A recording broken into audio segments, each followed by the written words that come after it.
CHARAIVETI, CHARAIVETI. Keep moving. Move forward. The only way. A clarion call from Swami Vivekananda.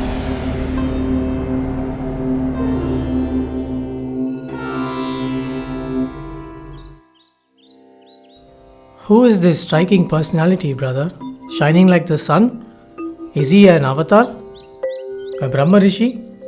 A political leader? A prophet or the founder of a religion? Who is he? He is none of that, but also all, and more. He was a champion of the downtrodden, a spiritual mentor, a karma yogi.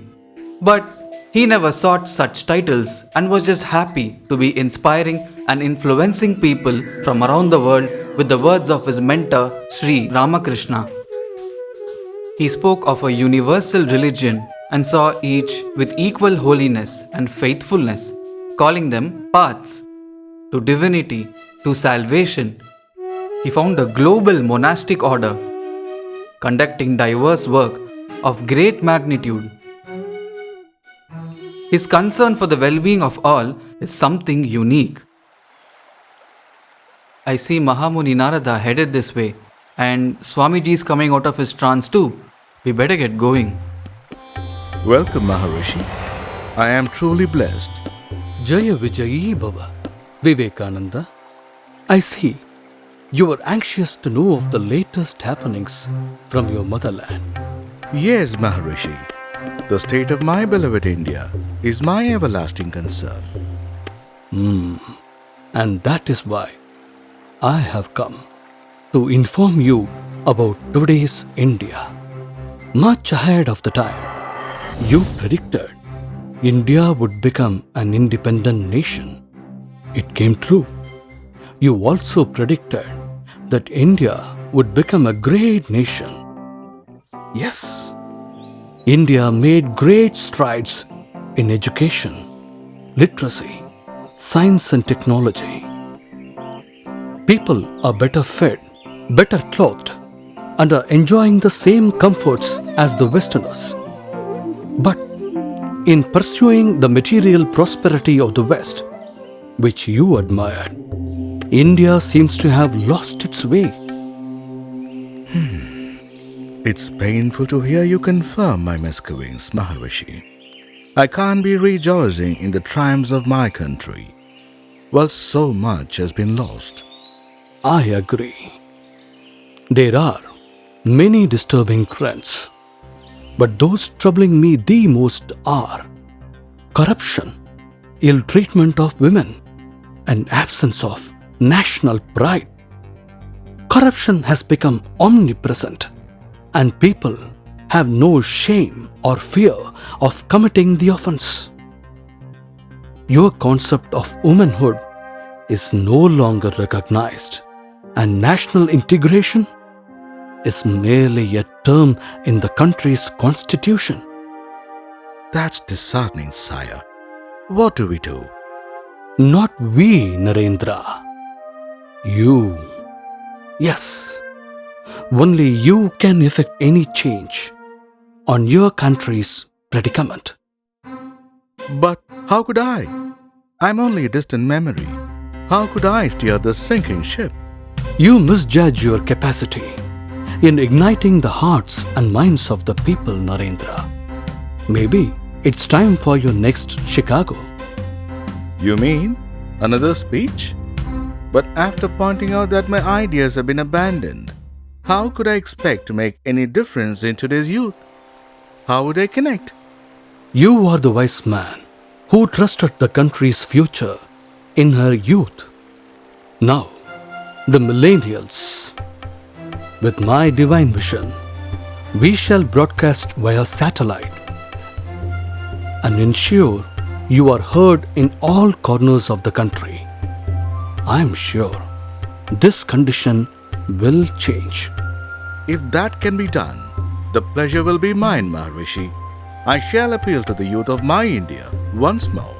So be it, Narendra. So be it. My dear youth, you must have heard of me from your teachers your parents, or even their parents. Recently, the country celebrated my 150th birth anniversary. I am grateful.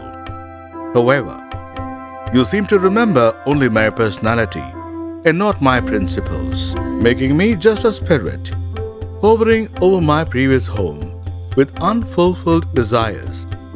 But none of my unfulfilled desires are personal. They are all about my India and my fellow Indians. I hoped to return after 50 years of independence and marvel at my motherland.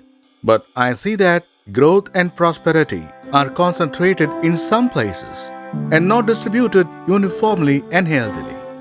And in some areas, it has even gone from bad to worse. So, I need you, the millennials, my only hope in fulfilling my desires. The past generations have done a lot for the country, but I feel only material prosperity has been achieved, and that too at the cost of our spiritual and ethical values. Aren't those our backbone? I can see it steadily declining. Of the various problems hindering the progress of our India, I choose to elaborate only on 3 for now.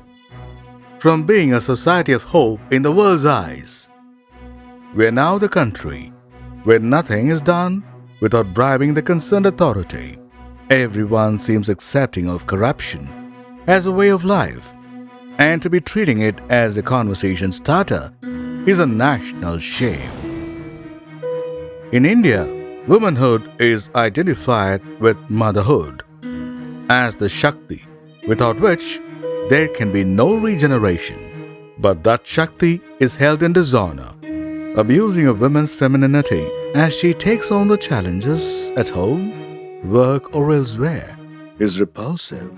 It's appalling. Lastly, national integration has become a joke.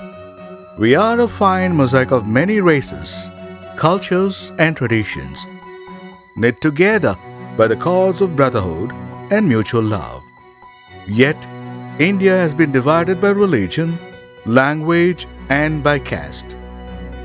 If such divisive schemes aren't abandoned, our downfall is imminent. In fact, our motto, unity in diversity, is not a cliche, but the very character of this nation. In the recent rough seas, our ship has taken a couple of hits. Instead of complaining, we must plug the holes. Who else do you think is capable of this task at hand? I hear you ask me, but how? Simple. We take bold baby steps to mark our way forward. I want every one of you to take the following 3 pledges and honor them for a mandala, that is 48 days. At the end of the mandala, if it felt good, then continue for another 48 days. And if not, take another shot at it in the next mandala, and so on. No pressure, be it internal or external, should force you into giving in.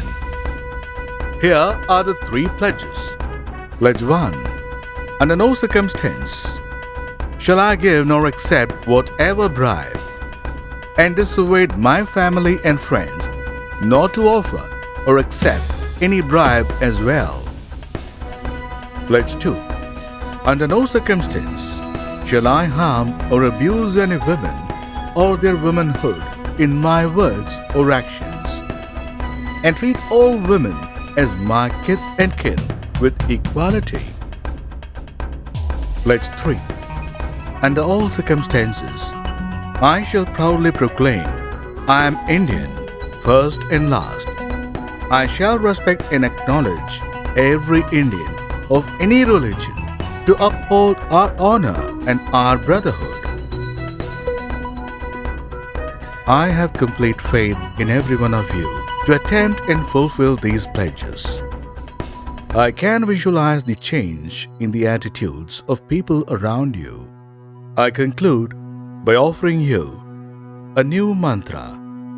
My all-time favorite, Lord Buddha used to end his sermons with this mantra: CHARAIVETHI, keep moving, move forward, the only way. I give this mantra to the youth of my India. CHARAIVEThi, move forward, the only way. CHARAIVEThi, Vande Mataram, Jai Bharat.